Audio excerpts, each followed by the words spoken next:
Hi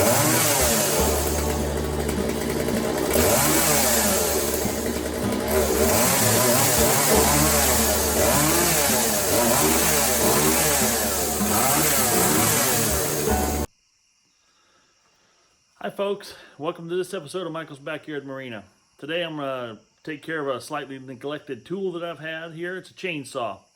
It's one that I bought about 7 years ago now. I paid $99 for it. And why did I pay $99? Because it was regularly $250 on sale for $99 at the time at the hardware store. And it was a last year-end model thing. And I'm like, I don't care about age. I don't care about year-end models. I like a good value when I see it. So I'm going to show you what I got. So what I got here is an old Poulan Pro 46cc. Like I said, I've had it for about 7 years now. It's cut a lot of wood around here. It's not the fanciest, most expensive saw in the world. I really love steel chainsaws, but the Poulan does a really good job for the price. I actually broke a chain on it this spring, cutting up some trees. I got falls coming. This is mid-August here, and I want to have this thing ready to rock and roll for the upcoming couple trees that fell down over the summer through the storms and whatnot. I'm gonna cut up and split, and I want to get this thing ready to rock and roll. Some people may not know how to change out a blade, so I'm not only going to change the blade, put a new chain on it. I'm going to put a new bar on it. Most chainsaws have either one of two types of methods. This has a quick change, quick little thing here I can break loose, maybe, or it's broken. One of the two. Haha. Oh, there's a pin that slipped out. Haha, I gotta drive that back in place first. There's a pin here for this little doodaddy here that's supposed to be in place that it has slid out of its position. Let's tap that back in place.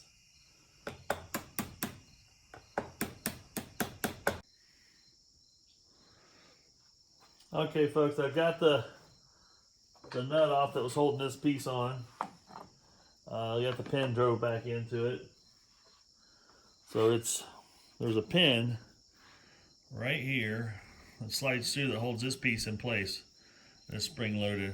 So I got that driven back into place. Looks like it's not all the way quite seated. I'm gonna knock it down in there just a little bit deeper. But anyway, I've got this all cleaned up. This was full, literally full of just packed with oil and sawdust and everything else you get when you're cutting wood. The other key component here I wanted to share with you, there's a plate here that goes on the inside. So basically when the way it goes back together is the same way it comes apart. You got two grooves in it here. This groove, this upper groove, and this lower groove have purposes. Right up in here there's this channel. Let's see if I can get it up here so you can see it. There's a channel that runs right up through here. There's a little hole here, and that's where your oil comes out for your bar. It comes up through this, and so when this is in place, the oil comes out right through here. So you got to make sure that's clean and clear. On your bar, there's two holes here. Now this bar is symmetrical. It could go on either way. I like putting it on, obviously, with the writing right side up. It has two holes in it here, and this holes, you can see a little light through those holes or not. Anyway, it's open right through here, so it goes, the oil can sneak up and get into this groove and oil your chain. So you want to make sure that's free and clear of debris if you're reusing your old bar. Now, on the old bar, I want to make a little note here to you. If you're going to reuse your old bar, that's fine, but they do wear. And the reason you can tell they wear is you take your fingernail. I don't know if you can hear that, but I can hang my fingernail on that little burr that's there. So what I'll do is I'll take a file sometimes and I'll just file this down so it doesn't have that burr there, and then go from there. And I'm gonna hang on to this old bar. It's still a good bar. There's nothing really wrong with it, but I bought a new chain and bar to put on here, so that's what I'm gonna do. So to put the bar on, it's easy enough.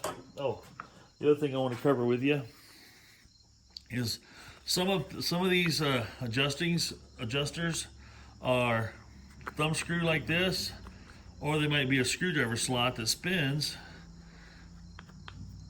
This little dude right here, I don't know if it's hard to see, but that's got a little catch on it. And what that catch does it fits right in the bar. In that knot, one of those two holes I showed you on the bar. And that when you screw this in or out, it moves the bar in or out to adjust the chain. So, with that being said, ready to put the bar on now. We've got everything cleaned up. We can slip the bar in place, just like that. And I usually bring it in and bring it all the way back. So it's bottomed out that way, just by manually. Then we'll get after the chain.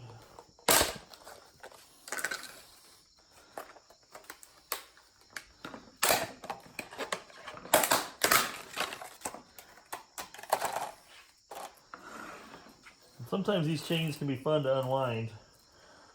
I find it helpful to lay it down on a flat surface because they are kinked up like this. They hang up on themselves. Just be patient and be careful. The chains are very, very sharp. Get some more room to work here. So you just keep sliding it through itself. And work the little loops out till they hit another loop, and then they usually, like that, fully unwound then. So, looking at a chain, make sure you put it on the proper direction. This is the cutting edge here. And this is the leading edge. So when it's going through over the top of your chain here, it needs to go like that. So see how it's sitting on top of my bar here at the distance? It's going to travel this direction on the top of that bar. Put it on backwards. It's not going to travel over your sprocket properly back here in the clutch housing, and it certainly isn't going to cut. If you do get it to go, it will not cut. It will be interesting to hear if somebody's actually done that before. I haven't done it.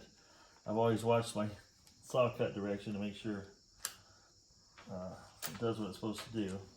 It goes the direction it's supposed to go. You get everything lined up. Then what I'll do is I'll pull a little bit of tension on the bar here by hand, just to make sure everything's sitting in the groove like that. And once you got it sitting like that, you want to be mindful of this little notch here, getting into this lower hole down here. So once you kind of eyeball this thing, you can lay it in here. It's going to be hard for me to get this on video, so I'm not going to even try.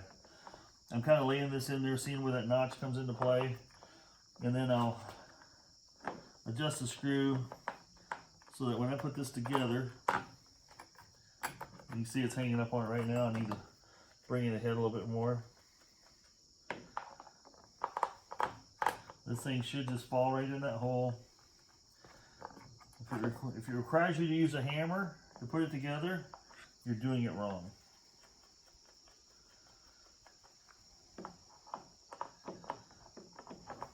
So, just like that, now it fits up tight.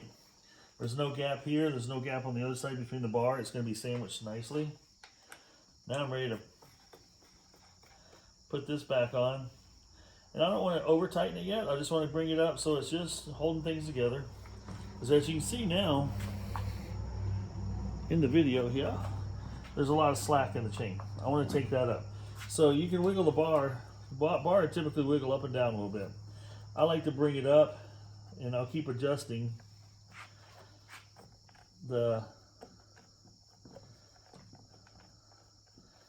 helps if I go the right way, until I take all that slack out of the chain.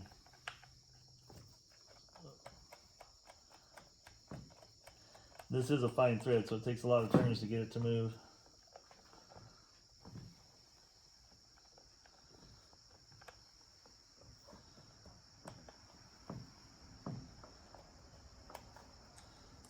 Make sure your chain's sitting in the groove.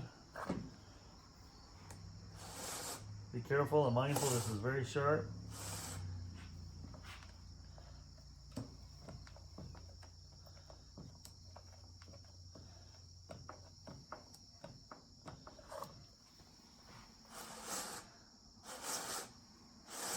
Should move freely without hanging up. I like to adjust it so it just has enough tension just to freely pop itself back in place, because what's going to happen when you run this thing is it's going to get hot and it's going to stretch. And there it is. So, all right, we've got it topped off with fresh gas, fresh oil. Wipe it off any excess.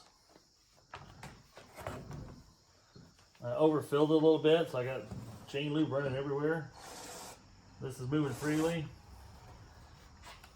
The big question is, will it start? Get over there.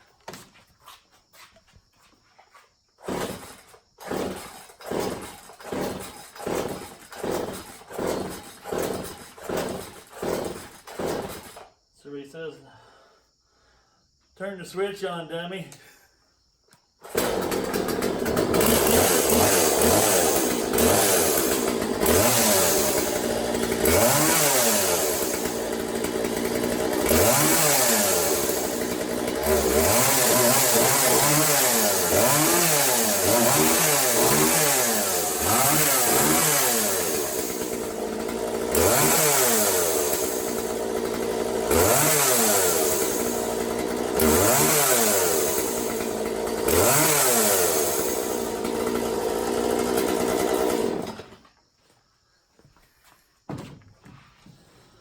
Alright, I'd say that's ready to rock and roll.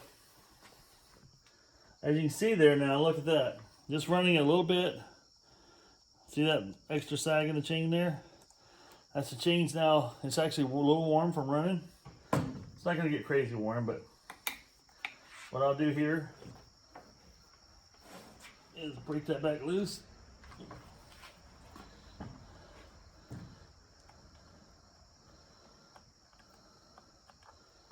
And for the first 30 minutes to an hour of operation, you're going to run into that. And you can bring it back to, there again, it should be moving free. And I also use, like I did all my two-stroke stuff. This is in my new bottle you guys might have seen on my previous video for measuring out my oil. AMSOIL two-stroke oil. Now this was outboard oil. It'll work fine in my chainsaw. Shouldn't be a problem. It's AMSOIL. It's indestructible. All right. Well, that's how you put a new bar on a chainsaw. You've seen it run. So, folks, I hope you like what you see. I hope you enjoyed the video. I hope this was helpful for you. Hit the subscribe button. Hit the like button. Get out there and do something fun, folks. I'm going to go out there now and do some shopping and get some bolts to finish doing up my trolling motor mount that I did yesterday. It's worked excellent, but now I want to put the regular real bolts in it and the sealant in it and lock it down permanent. Thanks for watching. Have a good day.